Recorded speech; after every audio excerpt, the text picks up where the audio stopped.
그래서 같이 한번 보시면은요, 9페이지 실무 문제인데 1번에 보시면 그 문제 1번은 기초정보관리는 무조건 세 문제입니다. 근데 이번 시험에 이거 나올 확률 높아요. 연결재무제표. 근데 왜 확률이 높냐면 100회 때 없었죠? 100일 때도 없었죠? 그러면 두 번 쉬었잖아요. 그러면 이제 출동하실 때가 됐죠. 왜냐면 일반적으로 이게 1년에 6번 시험이면 3번 이상은 나오거든요. 근데 이미 올해 연초에 두 번 쉬었기 때문에 이번 6월 달은 거의 나오지 않을까. 근데 만약에 6월 달에 안 나오면 8월 달은 100%예요, 거진. 그래서 요거 순서 잘 기억하시고, 그래서 재무상태표 첫 번째 재무상태표 누구 틀렸을 때 기말, 그다음에 원가명세서, 손익계산서, 잉여금, 처분계산서, 재무상태표 이제 이렇게 나누어 지시죠. 이거 참고하시고. 그 다음에 나머지는 그렇게 크게 주의하실 거는 없고요. 그 다음에 아까 잠깐 질문하셨지만 재무상태표에 넣을 때에는 기말이나 기초 이런 얘기는 빼고 넣으시면 돼요. 그냥 넣으시면은 된다라는 거 참고하시고. 그 다음에 이건 자주 나오지는 않는데 거기 밑에 그 사업자 등록증 있죠. 사업자 등록증 나오면 요거 고칠 때가 있거든요. 요즘엔 잘 안 내요. 회사 등록. 만약에 회사 등록 고치실 때 제일 조심하셔야 되는 게 지금 나눠드린 거 밑에 보시면 양천세무서장이라고 있을 거예요. 여기 사업장 관할세무서 보이세요? 예, 요게 거기 밑에 있는 세무서 명하고 같아야 돼요. 그래서 만약에 요게 나오면 요거 잘 까먹어요, 사람들이. 그래서 여기 사업장 관할세무서라고 있죠? 예, 여기가 만약에 강서세무서야, 그러면 여기에 강서라고 들어있어야 돼요. 그것만 좀 주의하시고. 뭐 나머지는 그렇게 크게 틀릴 게 없어요. 예, 그래서 제일 주의하셔야 되는 게 연결재무제표긴 하죠. 그거 빼놓고 나머지는 할만하잖아요. 왜냐면 나와봤자 거래처 등록, 계정과목, 그 다음에 거래처별 초기이월, 그리고 최악이 되면 이게 나올 수도 있어요. 여기 환경등록 가서 이 문제도 있었잖아요. 여기 환경등록에서 여기 매출 있죠. 요거 고치는 거 우리 2번 해본 적 있어요. 무려 딱 2번밖에 안 해봤기 때문에 요건 좀 헷갈릴 수 있습니다. 그래서 매출이나 매입 변경해라 그러면 여기 와서 하는 거예요. 무슨 등록이요? 환경등록. 그래서 아마 시험장 가시면 이렇게 되어 있을 거예요. 어떻게 되어 있냐면 여기에 상품 매출, 여기에 상품. 그래서 만약에 매출 매입을 고쳐라 그러면 여기 환경등록 가셔서 상품 매출을 무슨 매출로 고쳐요? 제품 매출. 그 다음에 상품을 뭐로 고쳐요? 원재료. 요건 근데 진짜 안 내요. 예. 이거는 진짜 한 5년 이상에 한 번씩. 예. 근데 진짜 안 내긴 하는데 안 나온 지 꽤 오래됐기 때문에 기억은 좀 하고 계셔야 돼요. 그리고 뭐 나머지는 그래서 우리의 일단 1차 목표는 2개는 맞추는 겁니다. 예. 하나가 항상 문제예요. 하나가 어렵게 나올 수도 있고 쉽게 나올 수도 있고 거기에 따라서 2개가 될 수도 있고 3개가 될 수도 있죠. 그 다음에 10페이지 일반 전표. 여기에서는 주의사항 위주로 분개하실 때 그거 위주로 설명을 좀 드리도록 하겠습니다. 그래서 1번 보시면은요, 저기에다가 밑줄 좀 쳐주세요. 건강보험료. 근데 옛날 문제하고 지금 문제하고 다른 게 있어요. 옛날에는 외웠어야 되는데 지금은 나옵니다. 그래도 시험 문제에 만약에 건강보험료라고 나오면 마지막에 꼭 요 문구가 나와요. 회사 부담부는 복리후생비로 처리하시오. 이런 식으로 요즘엔 줍니다. 내용에. 그래서 외우실 필요는 없어요. 그래서 건강보험은 우리 뭘로 처리해야 돼요? 복리후생비. 그 다음에 우리 직원이 내는 세금은 뭐라 그랬어요? 네, 예수금이에요. 그런 것도 좀 봐두시고. 그 다음에 보실 게 2번. 그래서 1번에서 주의하셔야 되는 건 직원이 내는 건 뭐라고요? 예수금. 그 다음에 회사가 내는 거는 지문에 나옵니다. 그래서 그 지문에 맞춰서 처리하시면 돼요. 그 다음에 두 번째 보시면은요, 두 번째 보시면 저기에다 밑줄 치세요. 두 번째 줄 끝쪽에 배서.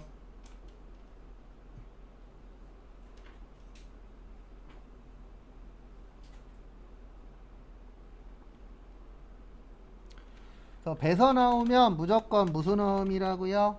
받으러. 그것도 참고를 좀 해주세요. 받으러. 그 다음에 또 보실 게 거래처 넣는 거 항상 조심하시고, 그리고 이렇게 기억을 하세요. 외상매입금 거래처 넣으면 외상매출금도 넣는 거예요.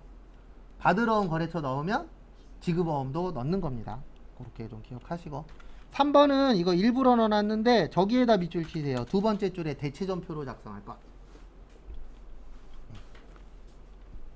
대체전표가 뭐예요?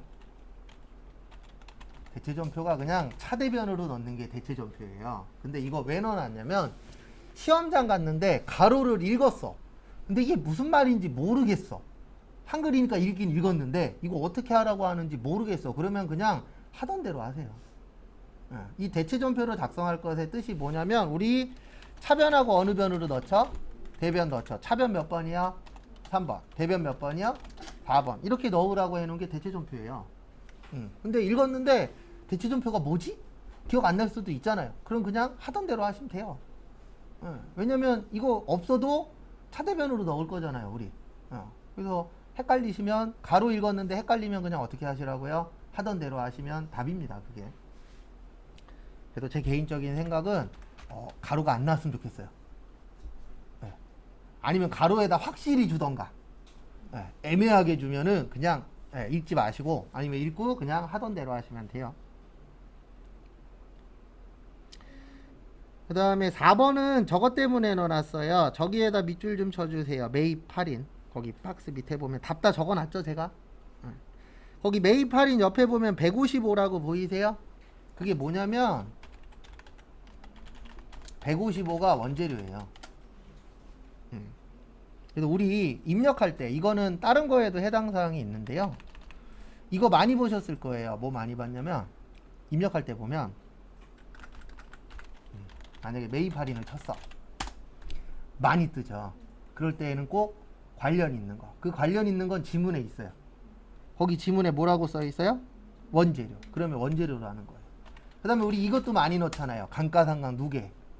그래서 건물 관련된 거야. 그러면 뭐요? 건물. 기계 관련된 거야. 기계. 이런 식으로 여러 개 나왔는데 뭘로 넣어야 될지 모르겠어. 그러면 지문을 한번 더 보세요. 무조건 힌트는 어디에 있어요? 지문에. 그거 한번 확인하시라고 넣어놓은 거고요. 그 다음에 5번.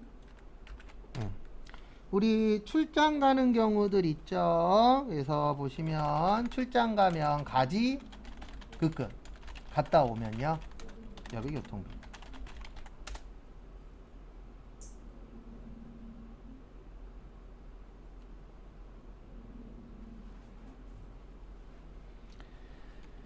그래서 요건 한 번 더 확인하시고, 그 다음에 항상 조심하셔야 되는 게 500번대인지 800번대인지 구별 잘 하시고. 왜냐면 500번대하고 800번대 잘못 구별하면 틀리잖아요. 그런 부분도 항상 유의하시고. 그 다음에 6번은 이제 책인데, 요거 넣어놓은 이유는 딴 것 때문이 아니고요. 요 당시 시험 문제가 한번 말썽이 난 적이 있었어서. 지금 건 도서인쇄비가 맞아요. 맞죠? 근데 시험 때 예전에 어떻게 나온 적이 있었냐면, 이렇게 나온 적이 있었어요. 회사에서 체육대회를 하거든요. 체육대회 상품으로 책을 줘요. 뭘로 처리해야 될까요? 네, 복리후생비요. 근데 이거 이때 도서인쇄비 아니냐고 따지시는 분들이 많았어요. 네, 저희 반 분들이 따지신 게 아니고 전체적으로. 근데 왜 그랬냐면 요 시험 전에 이게 나왔거든요. 책은 도서인쇄비가 맞아요. 근데 항상 보실 때에 여기에 주가 뭐냐를 봐야 돼요. 이건 책이 주예요, 직원이 주예요. 그러면 뭘로 가는 거예요? 복리후생비로. 네. 근데 이 책을 사서 우리 회사 업무에 쓸 거야. 그러면 그때는 도서인쇄비가 맞아요. 그래도 주가 뭐냐가 중요합니다. 거기에 따라서 답이 복리후생비가 될 수도 있고, 뭐가 될 수도 있어요? 도서인쇄비가 될 수도 있어요. 그러니까 저희가 시험 볼 때 제일 어려운 거, 시험도 그렇고 회사 가서 그래도 제일 어려운 게 뭐냐면 두 가지가 섞일 때가 있어요.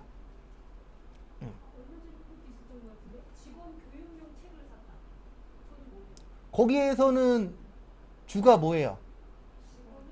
네, 교육하는 거죠. 네, 근데 그렇게 나오면 답 두 개 될 확률이 높아요. 교육훈련비도 맞고, 모두 맞아요? 도서인 세비도 맞아요. 그러니까 답이 두 개 될 때가 있어요. 그렇게 애매할 때. 그래서 요즘에는 그렇게 애매하면 마지막에 줘요. 뭘로 처리하시오. 근데 그 말이 없으면 독수 정답이 될 수가 있어요. 그런 내용들. 그래서 주를 볼 줄 알아야 돼요. 주된 내용이 어느 쪽이냐. 그래서 그쪽으로 쓰시면 됩니다. 그래도 800번대, 500번대 구별하는 거는 확실히 내용이 없으면 무조건 8이에요. 내용이 없으면 8이고 내용의 생산, 제조, 공장 이런 식으로 확실히 주면 5. 그 다음에 애매하거나 아니면 뭐 본사, 영업부, 관리부 이런 식으로 나오면 무조건 몇 번대예요? 800번대. 그래서 없네 그러면 무조건 8로 쓰세요.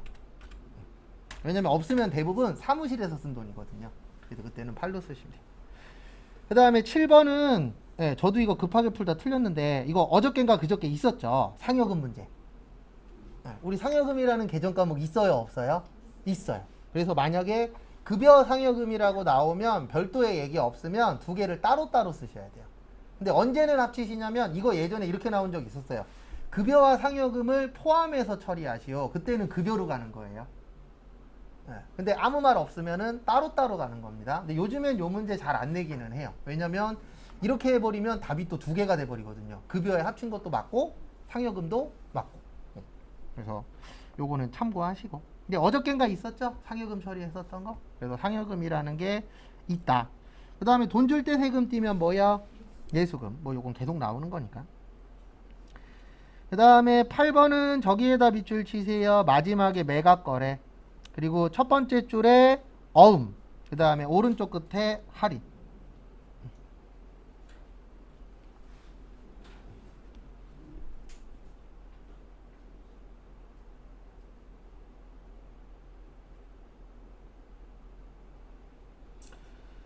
그 다음에 보시면은요.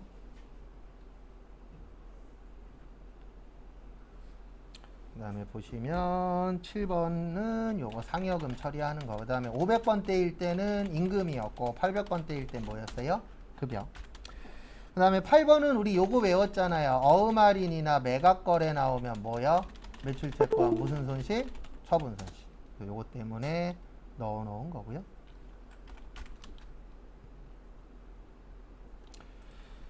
그 다음에 9번. 9번하고 10번 넣어놓은 이유는 하나 때문에 넣어놨어요. 9번은 매출처죠.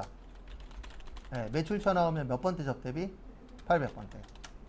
그 다음에 10번은 무슨 처예요? 매입처예요. 매입처 나오면 몇 번대 접대비? 500번대 접대비. 그리고 카드 나오면은 꼭 거래처 쓰셔야 되고. 그 다음에 카드라 그래서 무조건 외상 아니라 그랬어요. 외상 매출금, 외상 매입금이 될 수도 있고 미수금, 미지급금이 될 수도 있습니다. 그래서 거기 보시면 9번하고 10번은 왜 둘 다 미지급금이냐면 이건 비용에 쓴 거잖아요. 그럼 비용은 판매하고 관련이 직접적으로 있다 없다? 없다. 간접적으로 있는 거예요. 직접은 아닙니다. 그 다음에 11번 11번은 거기 빈 공간에다 이렇게 하나만 적어주세요. 부가세 마감 분기예요. 그래서 우리는 부가세 마감 분기를 1년에 4번 해요.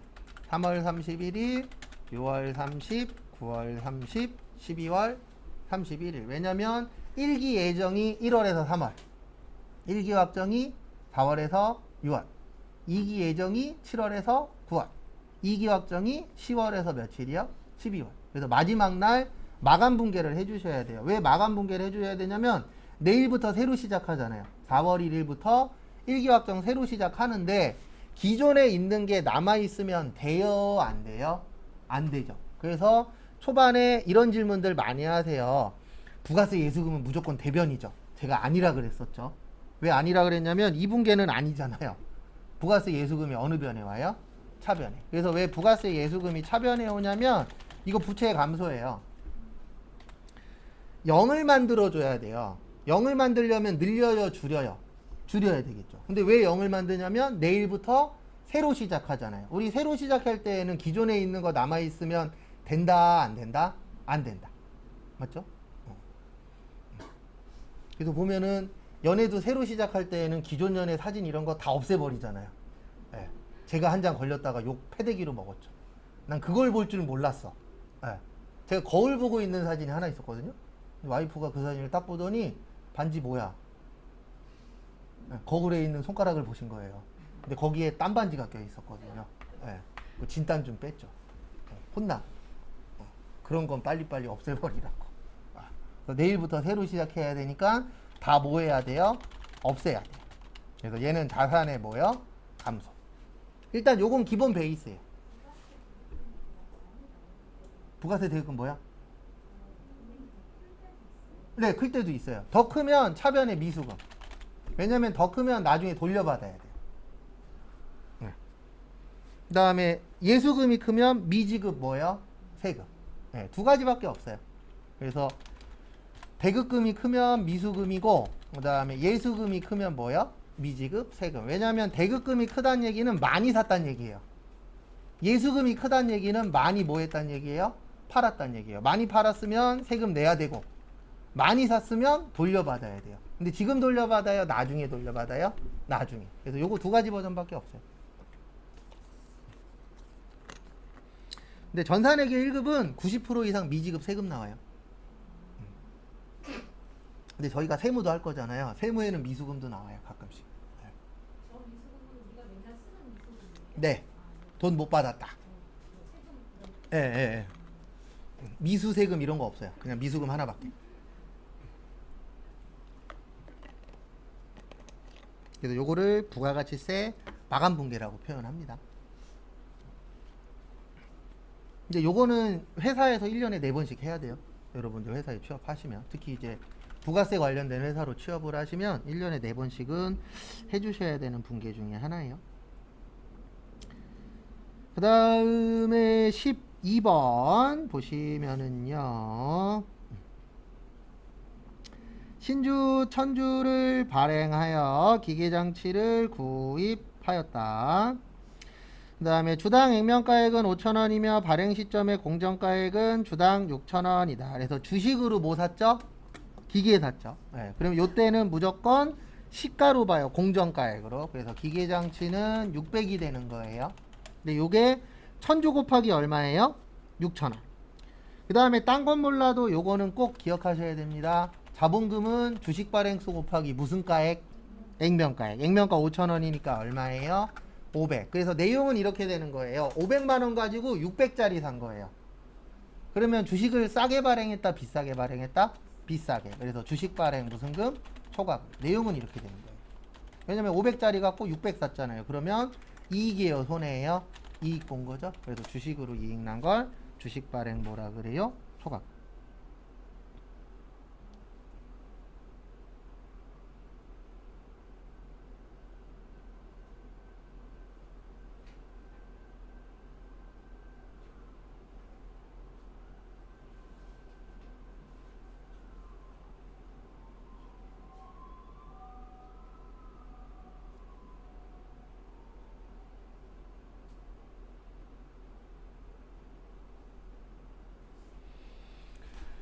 그 다음에 또 다음 것도 보시면은요 13번 저기에다 밑줄 치세요. 첫 번째 줄에 어음, 두 번째 줄에 부도. 지문에 부도라고 나오면 여기 보세요. 부도 문제가 잘 안 나와요, 시험에. 그리고 부도 나오면 그냥 여기 가서 뭐라고 쳐요? 부도라고 치면 얘밖에 없어요. 부도원과 뭐요? 수표. 그래서 부도 나면 지문에다가 부도라고 쓰세요. 그래서 부도어음과 뭐요? 수표. 그리고 이거는 어쩔 수 없이 그냥 이렇게 하세요. 내일 시험장 갔는데 거래처 써야 돼, 말아야 돼? 아니면 처음 보는 거야? 그러면 그냥 무조건 뭐를 쓰세요? 거래처 써버리세요. 그게 제일 속 편해요. 왜냐면 안 써도 되는 거에 쓰는 거는 감점 아니거든요. 근데 써야 되는 거 안 쓰면 그냥 틀린 거 돼버리기 때문에 아마 내일 시험장 가셔서 많이 나와야 한두 개일 거예요. 처음 보는 계정 과목. 웬만하면 우리 거의 다 봤어요. 왜냐면 절대 조금 푼 건 아니거든요. 그렇다고 해서 아주 많이 푼 것도 아닌데 그 기간으로 치면은 많이 푼 거긴 한데 원래 제일 좋은 거는 2달 배워서 전산회계 1급 보는 게 제일 좋긴 해요. 그러면 평균적으로 기출문제란 25개에서 30개까지 풀거든요. 근데 그렇게 하면 또 단점이 뭐냐면 세무할 시간이 줄어들어서 저희는 지금 딱 회계 배워서 회계 시험 볼 정도, 세무 배워서 세무 볼 정도 딱 중가운데 걸쳐 있어서 날짜로 나쁘진 않아요. 근데 이제 저번에 한번 질문하신 것처럼 개인적으로 해야 될 시간이 좀 있다 보니까 그게 좀 단점. 근데 어쨌든 부동가소표 처음 봤죠? 그러면 그냥 거래처 써버려요. 그 다음에 대변에 받으러움이 줄어드는 겁니다. 왜냐면 부도나면 돈 받을 수 있어요? 없어요? 없죠. 네, 그런 식으로 이제 연결하시면은 도움이 좀 되실 겁니다.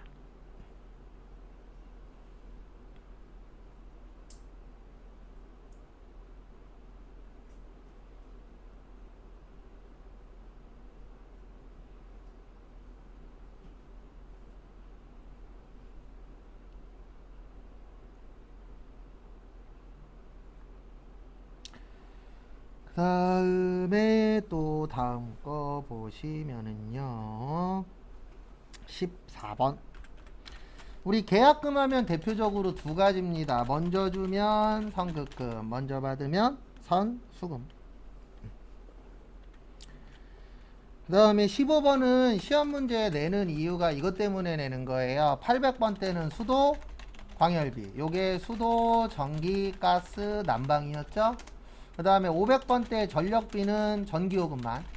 그 다음에 500번 때의 가스 수도료는 가스, 수도, 난방. 이렇게 이제 서로 다르다 그랬죠. 5냐 8이냐. 근데 왜 이렇게 쓰냐면 덜 중요한 거는 합쳐도 된다. 이건 이론에도 나오죠. 그래서 덜 중요한 건 합쳐도 되고 중요한 건 어떻게 쓰자? 따로 쓰자. 이렇게 되어 있어요. 회계 자체가. 그래서 일반적으로 공장의 전기요금은 중요하다라고 보는 거예요. 왜냐하면 많이 나오니까 한 달에 막 몇 천만 원 막 이렇게 나오거든요. 아주 작은 데 아니면 웬만한 공장은 천 단위로 나와요. 네, 저 다니던 데도 직원 15명인가 그랬는데 평균적으로 전기요금이 1,500에서 2,000 나와요. 왜냐면 기계 돌리니까. 기계 한 대 돌리는데 전기 엄청 먹어요. 왜냐면 엄청 크잖아요. 일반적으로 기계들이. 그래서 공장에서는 중요하니까 이렇게 따로 쓰는 거고 나머지들도 많이 나오긴 하지만 전기요금에 비하면은 좀 적게 나오거든요. 대부분. 그러면 적게 나오니까 합치자, 나누자, 합치자. 그래도 중요한 건 합치고 덜 중요한 건 중요한 건 따로 쓰고 덜 중요한 건 합쳐야 됩니다. 그래서 거기에 맞춰서 시험 문제가 이런 식으로 나와요.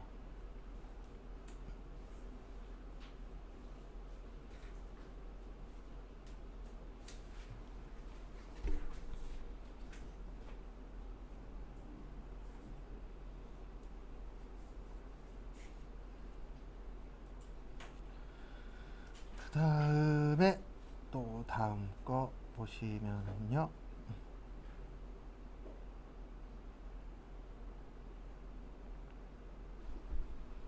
16번 12페이지 12페이지 16번은 저기에다 밑줄 좀 쳐주세요. 화재.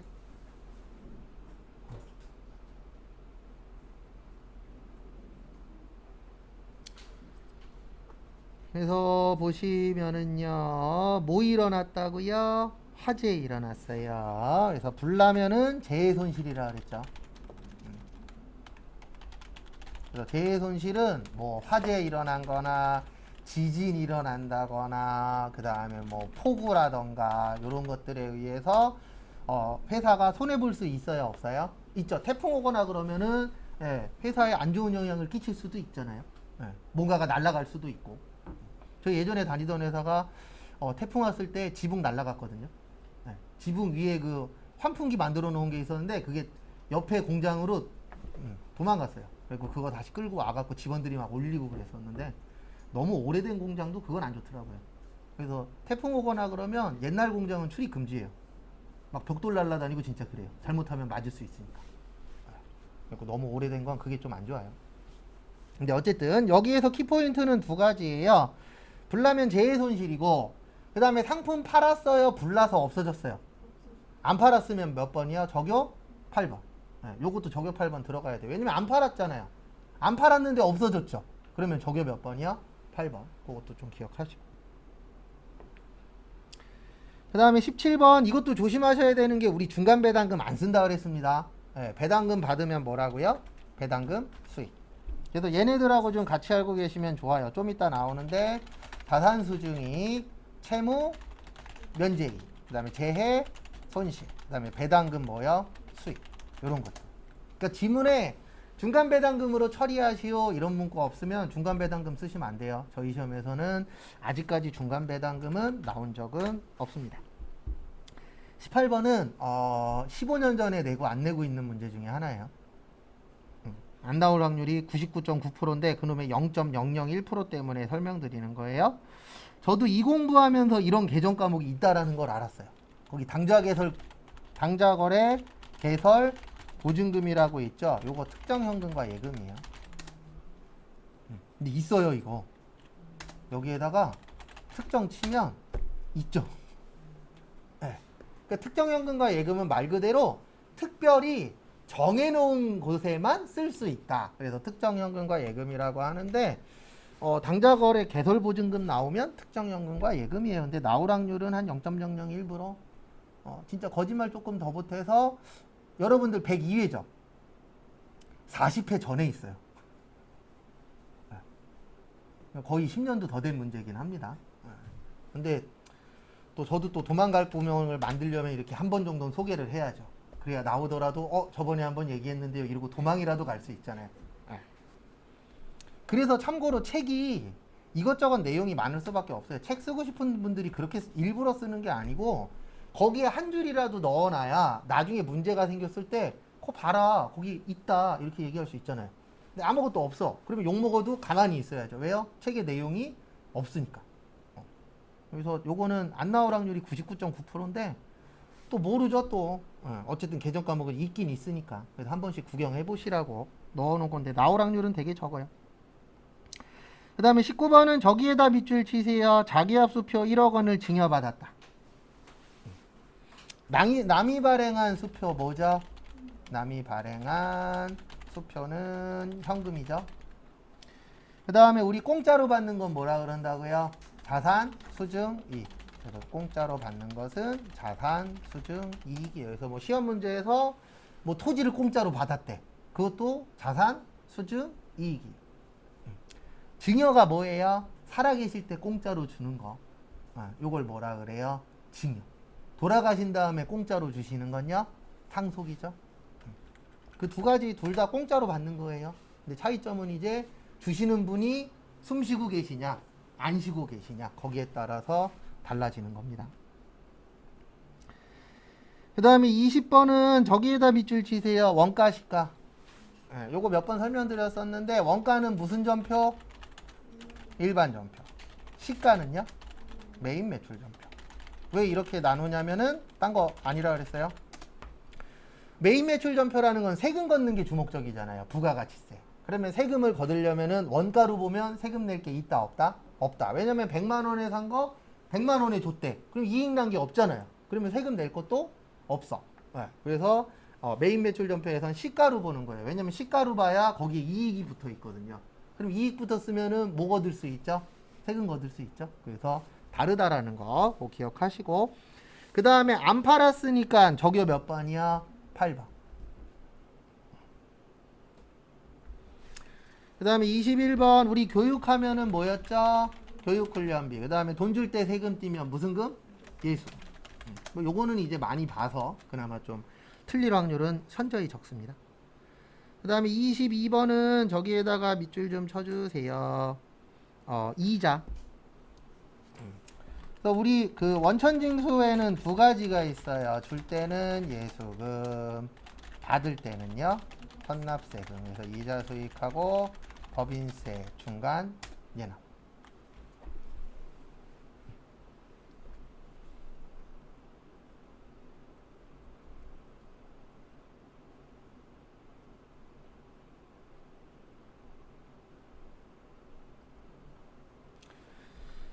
그 다음에 23번 저기에다 밑줄 치세요. 수익적 지출.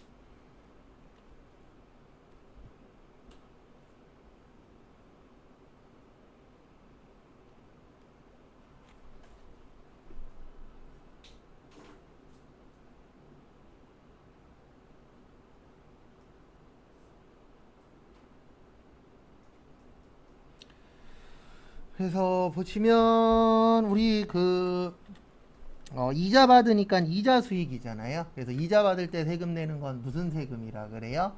선납 세금이라고 합니다. 그래서 우리 통장에다 돈 넣어놓으면 이자 주시죠. 네, 그거 다 세금 띄고 주는 겁니다. 참고로 이자는 10원도 세금 떼요. 웬만한 건 1,000원 안 되면 세금 안 띄거든요. 근데 이자나 이런 쪽은 10원도 띄도록 되어 있어요. 법 자체가. 그 다음에 23번은 수익적 지출은 우리 요거 기억하셔야 돼요. 무슨 처리요? 예, 비용 처리. 그래서 수선비나 차량 유지비. 자본적 지출은요? 자산 처리. 요거 잘 숙지하시고. 이거 은근 잘 나오잖아요. 분기 풀 때. 그 다음에 외타 계정 대체예요. 팔았어요? 수리했어요? 수리했죠?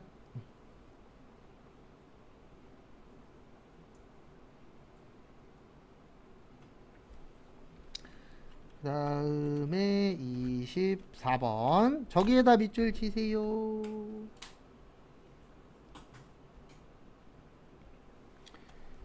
어디에다가 밑줄 치시냐면은 저기 전입. 그래서 전입이 뭐 하는 거라고요? 예, 바꾸는 거라 그랬죠. 그래서 뭐하고 바꾸는 거예요?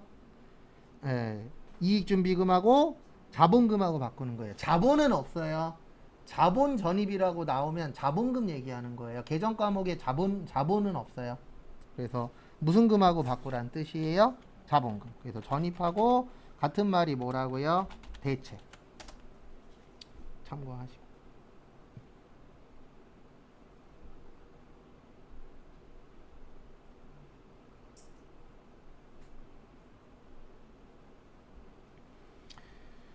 그 다음에 25번은 저도 이거 급하게 풀다 틀렸어요. 다음 페이지 위에 보시면 이쁘게 지급어음이라고 써놨을 거예요.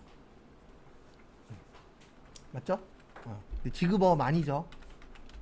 어음 나오면 정신 바짝 차리셔야 돼요. 이거 틀리는 거 어렵지 않습니다. 그래서 저도 일부러 이거 안 고쳐놓고 그냥 찍찍 그어놨어요. 그래서 복리후생비 48,000원. 그 다음에 어음 줬다 그래서 지급어음 아니죠. 왜냐면 복리후생비는 파는 거 아니잖아요. 그래서 이때는 미지 급금. 그 다음에 경북. 그래서 이거는 주의하셔야 되는 게 뭐 주의하셔야 돼요? 판매와 관련이 있느냐 없느냐 그거 구별 잘 하시고요.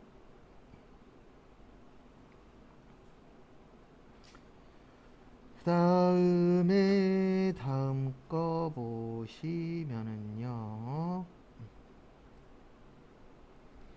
메인 매출 전표 이제 13페이지 보시면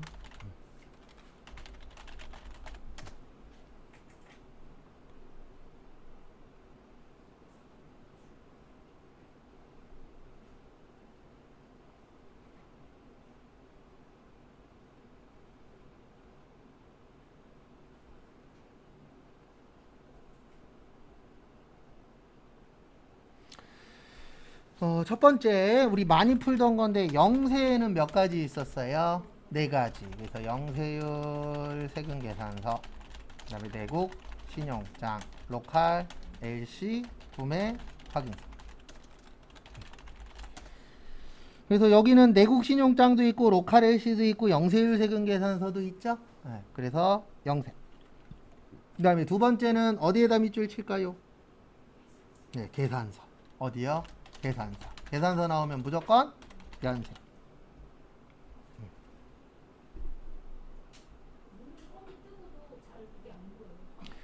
그렇죠. 그게 왜 그러냐면 안 보여서 안 보이는 게 아니라 긴장해서 그래요.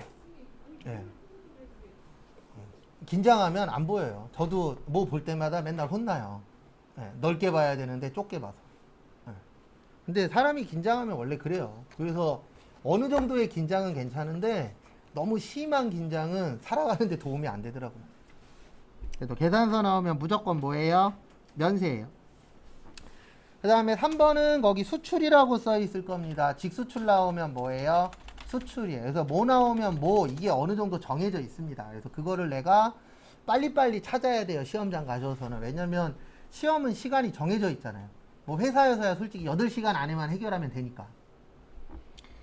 그 다음에 4번은 우리 많이 풀었었던 건데 요거 잘 나오죠. 취득원가 마이너스 감가상각 누계. 요게 무슨 가액이요? 장부가액. 그래서 거기 보시면 200에서 50 빼요. 그러면 얼마 되죠? 150 됩니다. 근데 얼마에 갖다 팔았어요? 120에. 그러면 30만 원 뭐요? 손실. 근데 요거는 좀 여러 번 풀어서 어느 정도 맞출 수 있죠, 우리가. 그 다음에 5번은 저기에다 밑줄 치세요. 두 번째 줄에 반품세금 계산서. 그래서 우리가 반품세금 계산서라고도 하고 마이너스 세금 계산서라고도 하는데 정식 명칭은 뭐라고요? 수정세금 계산서가 정식 명칭이죠. 그래서 여기에서는 꼭 기억하셔야 되는 게 분계는 똑같이 하되 마지막에 못 쓰시라 마이너스. 그 다음에 6번은 저기에다가 밑줄 치세요. 소형 승용차. 그리고 저번에도 설명드렸지만 영업용은 없어요. 왜냐면 여기 잠깐만 보세요. 영업용 소형 승용차는 택시 회사, 그 다음에 뭐 렌트카 회사, 이런 식으로 차량 관련 회사만 인정을 해줘요. 그래서 지문에 우리 회사 영업용으로 소형 승용차를 샀다 이렇게 얘기해도 법에서는 뭐라 그래요? 아닌데 인정 안 해줄 건데. 왜요? 우리는 무슨 회사니까 제조회사예요. 우린 시험 볼 때 무조건. 일반용 트럭 이런 거. 트럭은 괜찮죠. 트럭은 된다고. 예, 이것만 안 되는 거라니까요. 승용차. 예. 1톤 화물차 돼요. 예, 두 분이서 통하셨네요. 화물차는 돼요. 화물차는 승용차 아니잖아요. 예, 무슨 차만 문제가 되는 거예요? 승용차. 근데 몇 cc보다 또 작은 건데요. 1000cc보다 작은 거. 그래서 아무 말 없이 소형 승용차라고 나오면 소형 승용차의 뜻은 1000cc보다 큰 거예요. 그래서 우리나라 법에 어떻게 되어 있냐면 경차 있잖아요. 요게 1000cc 이하예요. 그 다음에 소형차가 경차 다음에 소형차거든요. 소형은 1000cc보다 뭐 한 거예요? 큰 거예요. 그래서 거기 지문에 소형 승용차 나오면 이렇게 생각하시면 돼요. 1000cc보다 뭐 하구나? 크구나. 그 다음에 좀 전에 이야기하신 것처럼 뭐는 괜찮아요? 트럭 괜찮아요.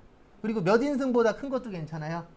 8인승보다 큰 거, 9인승부터 돼요. 그래서 대부분 회사 가시면 직원들 차량은 봉고차, 경차, 트럭. 일반적인 승용차 직원한테 잘 안 줘요. 임원 아니면. 왜 안 줘요? 세금 더 나니까. 그렇죠. 그래서 직원들 관련된 차는 대부분 다 경차, 그 다음에 봉고차, 트럭이에요. 그게 왜 그래요? 세금 문제 때문에. 트럭은 과세예요. 그렇죠. 그 다음에 9인승보다 커. 그것도 과세. 과세하고 불공의 차이는 하나예요. 불공은 안 빼주겠다. 과세는 뭐 해주겠다? 빼주겠다. 그 차이입니다. 왜냐면 우리 회사가 자동차 파는 회사 아니잖아요. 일반적으로. 그 다음에 7번. 그래서 트럭은 괜찮습니다. 바로 트럭 나오셨네요. 7번에. 예, 트럭은 과세예요. 사도 과세고 팔아도 과세입니다. 근데 승용차는 살 때는 불공인데 팔 때는 과세예요. 그러니까 혜택을 안 줘요. 승용차 관련돼서. 근데 그 이유는 딴 거 없습니다. 우리나라 외제차의 70%인가 80%를 누가 갖고 있어요? 중소기업에서 갖고 있어요.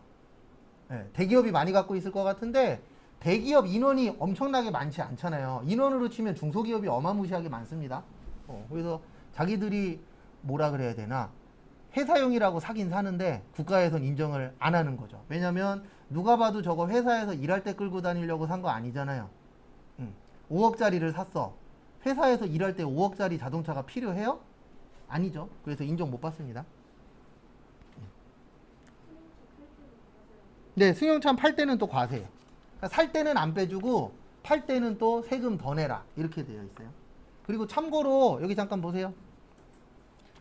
매출에 불공은 없어요. 네. 그래서 세금 계산서 나오잖아요. 그러면 매출일 땐 무조건 과세고요.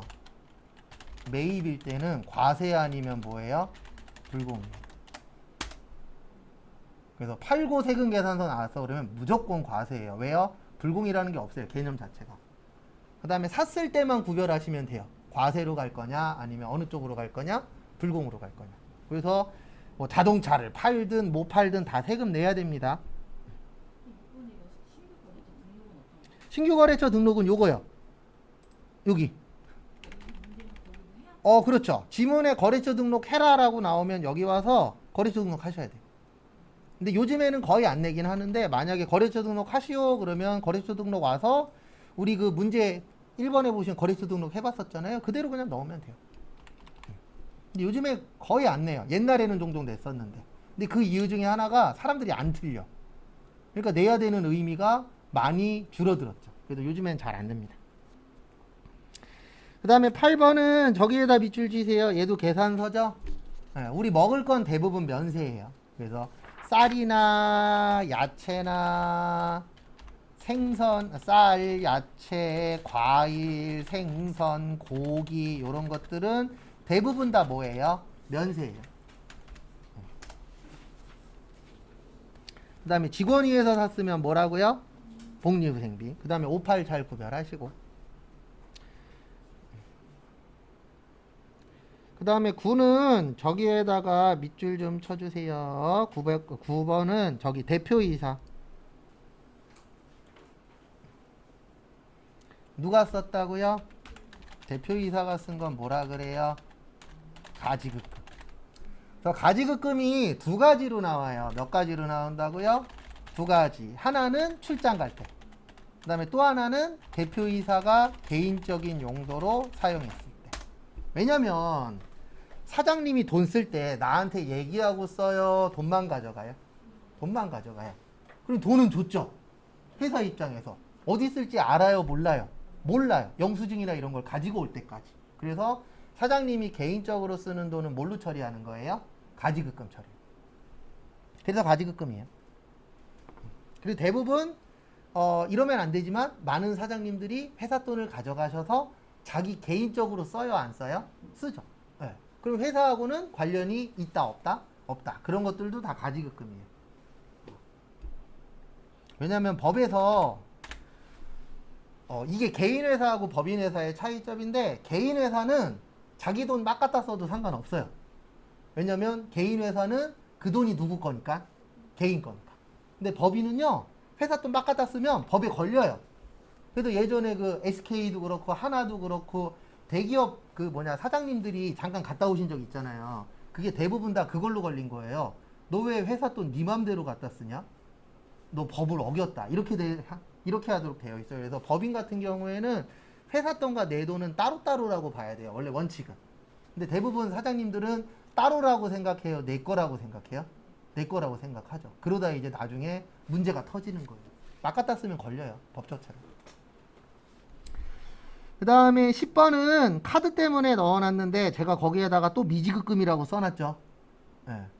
10번은 미지급금이 아니고 뭐예요? 외상 매입금이에요. 그래서 카드 나오면 주의하셔야 되는 게 외상 매출금, 외상 매입금으로 쓸 거냐 아니면 미수금, 미지급금으로 쓸 거냐 이거 구별 잘 하셔야 돼요. 그래서 위에 거는 판매와 관련이 있을 때 밑에 거는 판매와 관련이 없을 때라고 했었죠. 그래서 그거 두 가지 구별 잘 좀 해주시고요.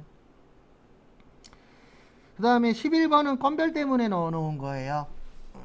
우리 건별은 무증빙이에요. 증빙이 몇 가지 있어요? 네 가지. 세금계산서, 계산서, 신용카드, 현금영수증. 이게 아니야. 그래서 뭐 간이영수증, 거래명세서, 뭐 이런 식으로 이 네 가지가 아니야. 그러면 무조건 뭘로 가는 거예요? 그때는 건별로 가는 거예요. 뭘로 간다고요? 건별. 그래서 여기는 없죠. 11번 아무리 찾아봐도 네 가지 중에 하나가 없잖아요. 그러면 뭘로 가는 거라고요? 이게 건별이에요. 그리고 입력하실 때 몇 번 설명드렸었는데 건별, 가과, 현과는 부가세 뭐 해서요? 포함해. 왜냐면 프로그램의 세팅이 그렇게 되어 있어요. 왜냐면 우리가 일반적으로 물건 팔 때 10만 원이요. 그러면 부가세 별도가 아니고 포함이잖아요. 맞죠? 그러면 원래 10만 원이면 9만 901원이거든요. 네. 근데 그걸 우리가 기억하고 있을 수가 없잖아요. 그래서 프로그램에다가 10만 원을 넣으면 얘가 알아서 뭐 하게끔? 나누게끔. 이렇게 세팅이 되어 있어요. 그래서 그 부분은 참고 좀 해주시고. 그다음에 밑에 고정자산 문제는 찍찍 그어버리세요. 요거 뭐 거의 안 나오는 문제라 빼버리고. 그다음에 결산. 우리 결산 어렵죠. 근데 왜 어렵냐면 결산이 이해력이 좀 많이 필요해요. 암기력보다는. 네. 그래서 좀 난이도는 있는 편입니다. 그래서 결산할 때는 일단 첫 번째로 기억하셔야 되는 게 몇 월 며칠이요? 12월 31일이라는 생각으로 무조건 푸셔야 돼요. 그 다음에 자동 결산이 있고 무슨 결산이 있어요? 수동 결산. 뭐 많이 나오는 게 좋아요? 네, 자동이 많이 나오는 게 낫죠. 어쩔 수 없어요. 왜요? 편하니까. 수동은 불편하잖아요. 그래서 자동 결산 종류가 기말, 재고, 퇴직급여, 충당, 단가, 상각, 대손, 충당금. 무슨 세? 법인세. 자동에서 어려운 거 딱 하나 있어요. 그거 좀 이따 나와요. 그거 하나 빼놓고는 나머진 다 하실만 할 겁니다.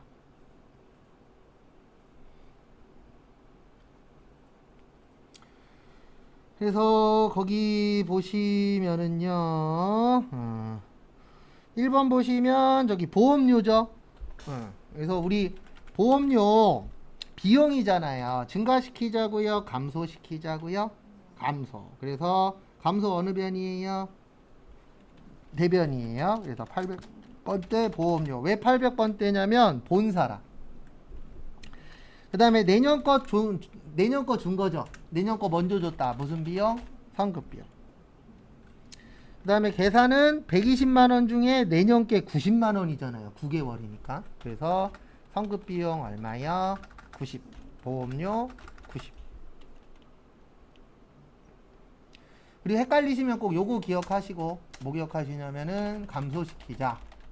자산, 부채, 자본은 언제 거 쓰자? 올해 거. 수익 비용은요? 내년 거. 그 다음에 성급 비용, 선수 수익, 미수 수익, 미지급 비용. 요것도 좀 같이 기억하고 계시면 도움이 좀 되실 겁니다. 그 다음에 2번은 자동이죠? 네. 또 자동 하실 때 주의하셔야 되는 점은 하나밖에 없어요. 여기 가셔서 몇 월에서 몇 월이요? 1월에서 12월. 또 요거 눌러서 하는 거잖아요. 네, 거의 시험 문제는 99% 1%로 나와요. 2%로 나오면 여기 몇으로 고쳐주시면 돼요? 2. 1.5로 나오면 1.5. 네. 그리고 이거 물어보시는 분들 꼭 있어요. 0.5면 어떻게 하죠? 1보다 작은 값은 안 나와요. 시험에. 최소가 1이라. 그래도 거기에 맞춰서 하시고, 쓸데없는 거 뭐 하고요? 지우고. 무슨 반영? 결산 반영. 그래서 얘도 괜찮죠? 시험에 나오면. 아주 복잡한 문제는 아닌지라. 그 다음에 3번. 요것도 자동 결산인데 얘는 외우십시오. 요 법인세도 자동 결산인데 어떻게 외우시냐면 그냥 이렇게 외우세요. 여기 결산자료 입력 가서 1월에서 12월 치고 제일 밑으로 내려가요. 여기 선납세금 얼마라고 써 있을 거예요. 그걸 그대로 뭐예요? 쳐요. 그 다음에 계산기에다가 거기에 있는 거를 쳐요. 거기 지문에 얼마라고 되어 있죠? 1650. 그 다음에 제가 좀 전에 여기에다 1000만원 쳤어요. 그럼 1000만원을 뭐예요? 빼요. 얼마 나와요? 650. 그래도 요 밑에다 얼마요? 650. 요건 외워버리세요. 그래서 어떻게 하냐면은 제일 밑으로 내리면 무슨 세금이 있을 거다? 선납세금 옆에다 그대로 치고, 그 다음에 지문에 나온 금액을 친 다음에 좀 전에 입력한 금액을 뭐 하라고요? 빼요. 그 다음에 나머지 금액을 요 밑에다. 왜냐면 요 밑에 칸이 추가예요. 그래서 이렇게 이해하시면 돼요. 1000만원 먼저 냈으니까 얼마만 더 내면 된다? 650. 그래서 총 얼마를 내야 된다? 1650. 이렇게 이해를 하셔야 돼요. 내용은. 그래서 참고하시고. 그 다음에 4번 문제는 저기에다가 밑줄 좀 쳐주세요. 두 번째 줄에 임대료. 무슨 료요? 임대료. 그래서 우리 임대료는 수익이에요. 뭐라고요? 수익. 그러면 증가시키자, 감소시키자, 감소시키자. 그러면 수익의 감소 어느 변이요? 차변. 그 다음에 대변에 뭘로 줬다고요? 그 먼저 받은 거죠. 그래서 먼저 받았다. 무슨 수익? 선수 수익. 이렇게 처리하시면 되시죠.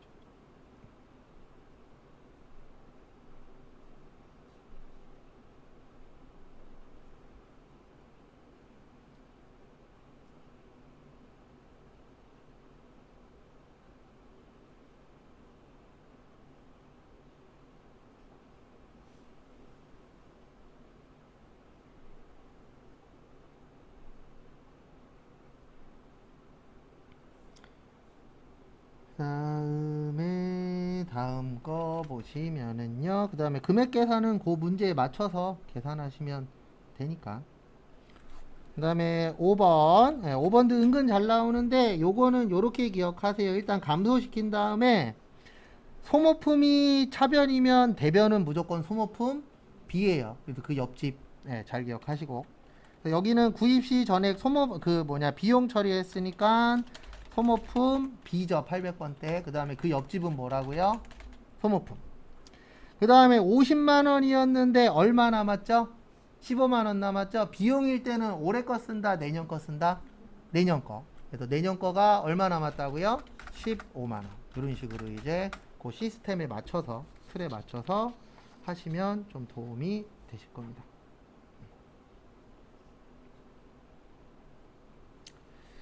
그 다음에 15페이지.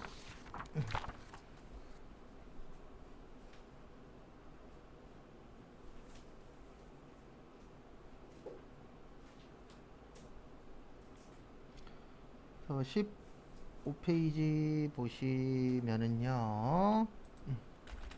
6번. 6번도 자동이죠.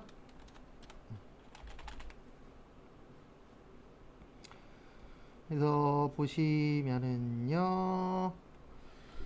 6번, 7번 다 자동입니다. 그래서 6번 푸실 때 주의하셔야 되는 점은 별거 없어요. 그냥 칸만 잘 맞춰서. 그래서 우리 기말 원재료, 기말 제공품 요거 넣는 거는 다들 잘 하시죠. 우리 7번 넣으실 땐 요것만 조심하시면 돼요. 여기 강가라고 치면 두 개가 있어요.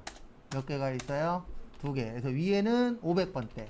그리고 많이 물어보시는 것 중에 하나가 건물 202번인데요. 202번이 건물이란 뜻이에요. 그래서 500번대 밑에는 공장 관련된 거. 그 다음에 800번대 밑에는 사무실 관련된 거. 그래서 거기 지문에 보시면 본사하고 공장하고 나눠져 있잖아요. 그래서 본사는 밑에, 공장은 어디요? 위에. 근데 왜 이렇게 되어 있냐면 이게 무조건 나올 때 번호 순서대로예요. 그래서 500번은 위쪽에, 800번은 어느 쪽에요? 아래쪽에. 그래서 그렇게 순서가 되어 있다라는 거 참고하시고. 그 다음에 8번에 별표 하나, 별건 아닌데 1%가 아닐 때가 있어요. 시험 문제에. 우리는 지금 거의 다 몇 프로만 구했었죠? 1% 구했죠. 그래서 1%가 아닐 때는요. 이렇게 하세요. 여기 보세요. 컨트롤 F 그냥 찾으세요. 외상 매출금 치면 나오죠. 그리고 여기에다 그냥 이 금액을 치면 돼요. 몇 프로가 아닐 때요? 1%가 아닐 때 그냥 여기에다 치면 돼요. 근데 1%가 나올 확률이 99%고 요런 거는 잘 안 내긴 합니다. 그리고 못 찾을 때는 무조건 뭘로 찾으세요? 컨트롤 F 이용하세요. 그래서 이렇게 나온 적도 과거에는 있었다라는 거 참고하시고.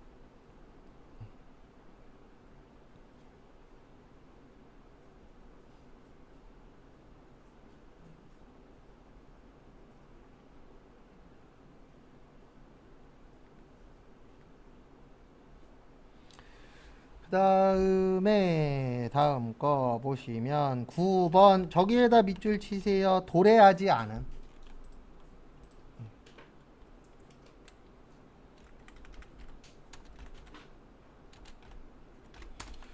그 다음에 9번에 보시면 도래하지 않은의 뜻은 뭐예요? 날짜가 아직 안 됐다. 날짜가 아직 안 지났다. 이렇게 보시면 돼요. 지나지 않았다. 이렇게 보시면 됩니다. 그래서 도래했다. 그러면 날짜가 됐다. 이렇게 보시면 돼요. 그러면 날짜 아직 안 됐으니까 회사에서는 줬을까요? 안 줬을까요? 안 줬겠죠. 라고 연결이 돼야 돼요. 그래서 안 줬네. 그러면 미지급 비용. 그러니까 결산이 어려운 게 이거를 지문을 읽고 그게 해석이 되면은 이거는 뭘로 처리해야 돼? 이게 어느 정도 나오는데 도래하지 않으니 뭐지? 이러면 이제 어려워지는 거죠. 그래서 도래하지 않은의 뜻은 아직 날짜가 안 됐다. 그러면 날짜 안 됐으면 줬을까요? 안 줬을까요? 안 줬겠죠. 왜요? 정해진 날짜에 뭐 할 거니까? 줄 거니까. 그런 식으로 이제 연결이 되면 가장 좋긴 합니다. 그 다음에 10번은 요거 좀 기억을 하세요. 지문에 현금 있으면 현금이에요. 지문에 현금과 부족이 있으면 현금과 부족. 그 다음에 결산 시에 못 찾으면 자비가 아니면 뭐야? 잡손실. 요건 똑같은데 현금 쓸 거냐 현금과 부족 쓸 거냐는 지문에서 찾는 게 가장 편해요. 그래서 지문에서 현금이네. 그러면 현금 쓰시고 지문에서 현금 과부족이네. 그러면 뭘로 쓰시고요? 현금 과부족.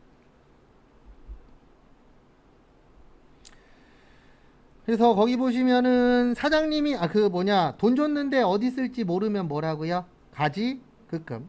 그다음에 먼저 줬으면 선급금. 그다음에 못 찾은 거는 자비가 아니면 뭐라고요? 잡손실.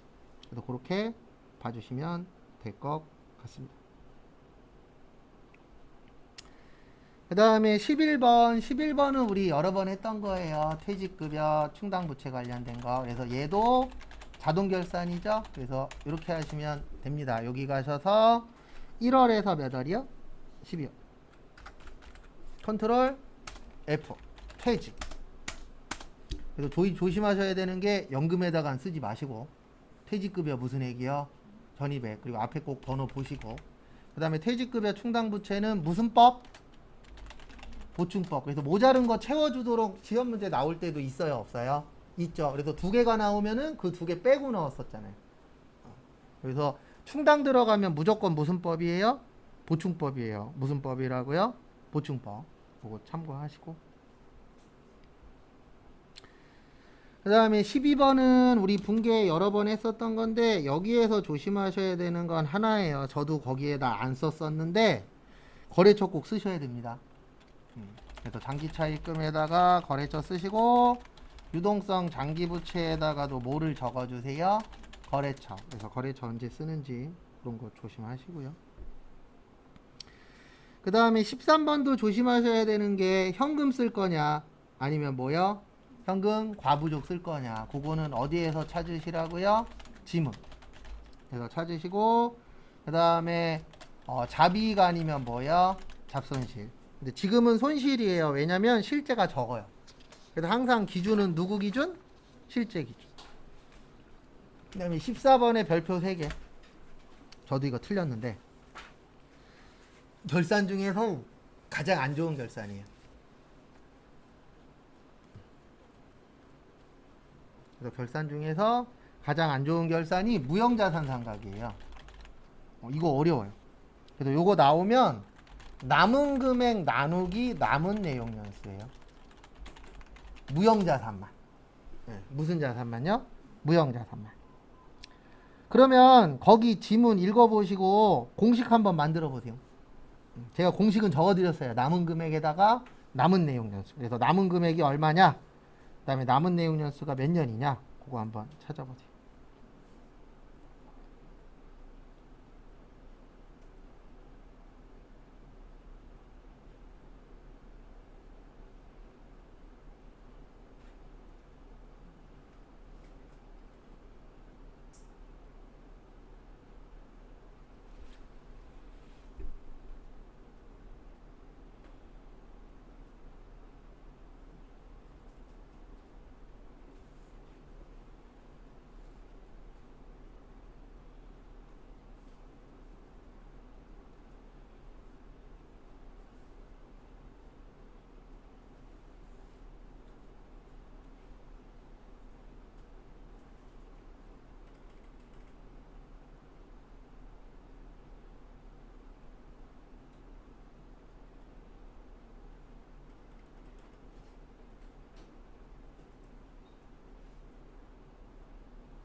그래서 앞에 보시기 바랍니다.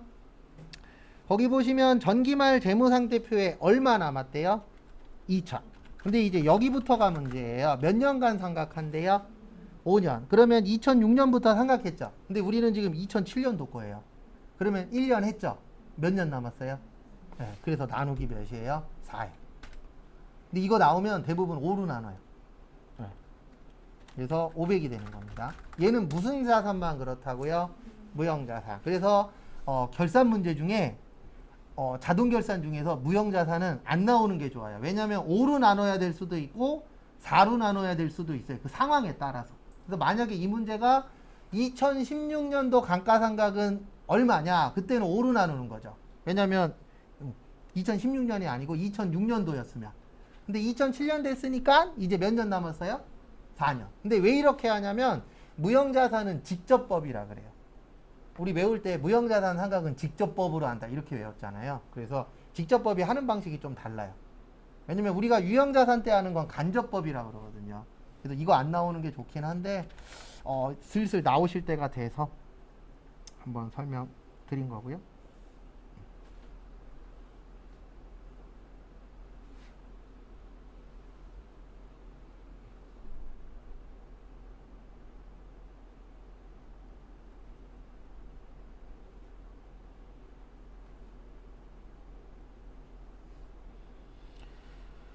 그 다음에 15번 요건 우리 워낙 많이 풀었던 거라 우리 외화에는 외환 차익하고 뭐 있어요? 외환 차손. 외화 문제는 웬만하면 나온다라고 생각하고 준비하세요. 잘 나오잖아요. 그 다음에 밑에 거는 결산대. 그래서 언제 위에 거 쓰는지 언제 밑에 거 쓰는지 확실히 구별할 줄 아셔야 됩니다.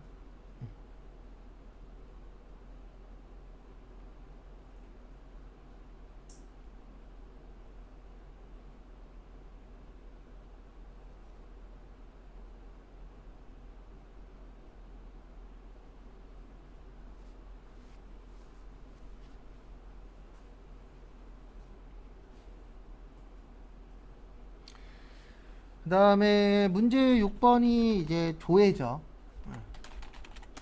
그래서 1번 보시면 가장 큰 달 나오면은 두 가지예요. 거기 1번하고 2번이 그 내용인데 요건 1번, 2번 같이 묶어서 설명드릴게요. 가장 큰 달에 계정 과목 나오면 총계정 원장. 그 다음에 계정 분류 나오면 무슨 표요? 월계표. 이렇게 좀 차이가 있다라는 거 주의하시고요.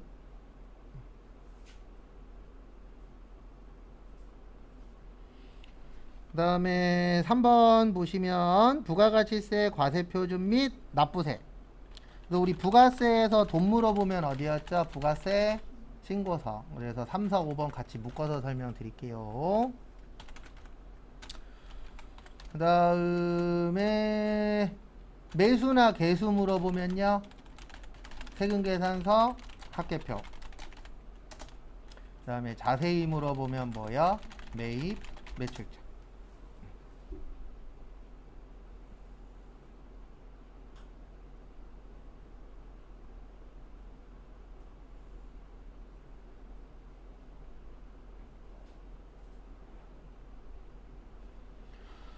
그 다음에 6번 저기에다 밑줄 치세요. 판매비와 관리비.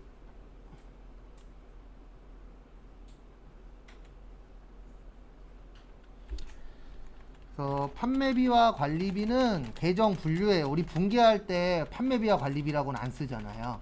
네, 그래서 얘는 무슨 표요? 월계표.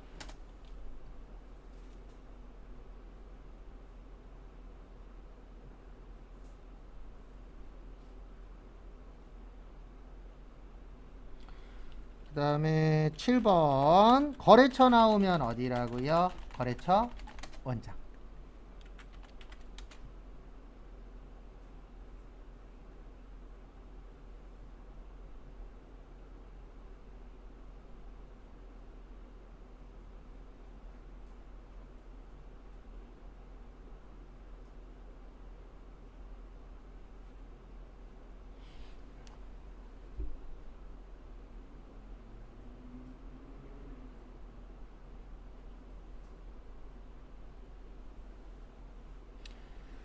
그 다음에 8번은 현금 및 현금성 자산인데 여기 잠깐만 봐주세요. 그래서 우리가 현금 및 현금성 자산이 통화 및 통화 대용 증권, 그 다음에 요구 불예금, 당좌하고 보통 무슨 성 자산이요? 현금성 자산이잖아요. 이거 찾을 때 조심하셔야 되는 게 학계잔의 시산표에도 있고 재무상태표에도 있거든요. 근데 문제는 뭐냐면 그게 아니고 찾으실 때 그냥 하면은 현금으로 나와요. 네. 여기 보면 무슨 용이라고 있어요? 네, 제출용으로 누르면 여기가 바뀌어요. 그래서 매출 채권도 합쳐진 거죠. 그래서 합쳐진 거 찾으라고 나올 때는 여기 무슨 용 눌러주세요? 제출용. 근데 이렇게 해서 맞추시는 분도 있어요. 여기에서 다 찾아갖고 더해. 네, 현금, 이현금성 자산, 단자예금, 보통예금 여기 있잖아요. 이거 찾아서 더하시는 분도 있거든요. 답만 맞으면 되긴 되는데 요거 기억하시면 쉽게 맞출 수 있어요. 무슨 용이요? 제출용. 그래서 제가 거기 옆에다 제출용이라고 써놨죠. 네, 그래서 제출용 누르시면은 합쳐집니다. 근데 이런 문제들은 아주 자주 나오진 않아요. 그래도 나오긴 하니까 좀 봐주시고.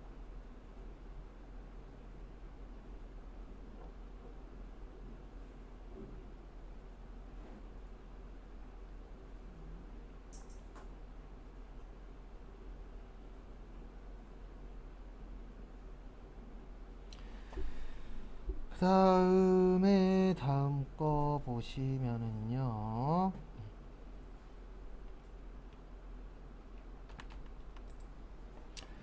9번. 예, 요거는 현금 배당금이 우리 미지급 배당금이잖아요. 근데 우리가 배당을 주려면 이익이 나야 되죠. 그래서 여기 가서 보는 것도 방법이에요. 그러니까 방법은 여기 이익잉여금 처분계산서 가시면 여기 뜨거든요. 미지급 배당금이라고. 여기 가서 보셔도 되고, 아니면 미지급은 부채죠. 맞죠? 부채니까 어디에 있을 거예요? 재무 상태표에도 있긴 있어요. 근데 이런 거 같은 경우에는 솔직히 그날의 운에 좀 맡겨야 돼요. 왜냐면 미지급 배당금 이런 건 잘 나올까요? 자주 안 나올까요? 자주 안 나오죠. 좋은 문제는 아닙니다.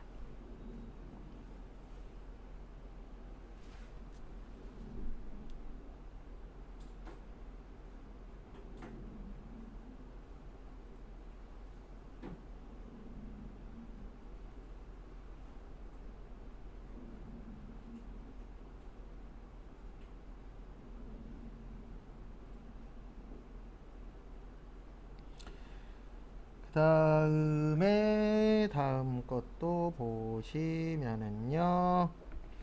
10번. 네, 현금도 잘 나옵니다. 우리 현금 나오면 무슨 출납장이요? 현금 출납장.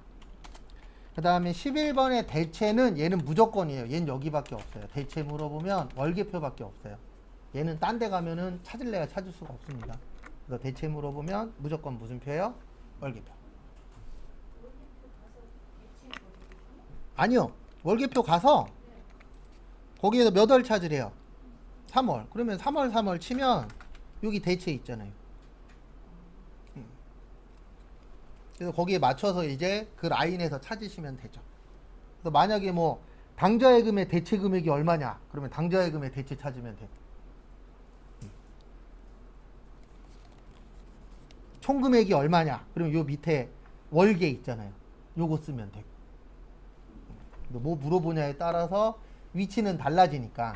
그러니까 일단 첫 번째로 중요한 게 어디 들어가냐고요. 그 다음에 두 번째로 그 문제에 맞춰서 보는 위치는 같아요, 달라요?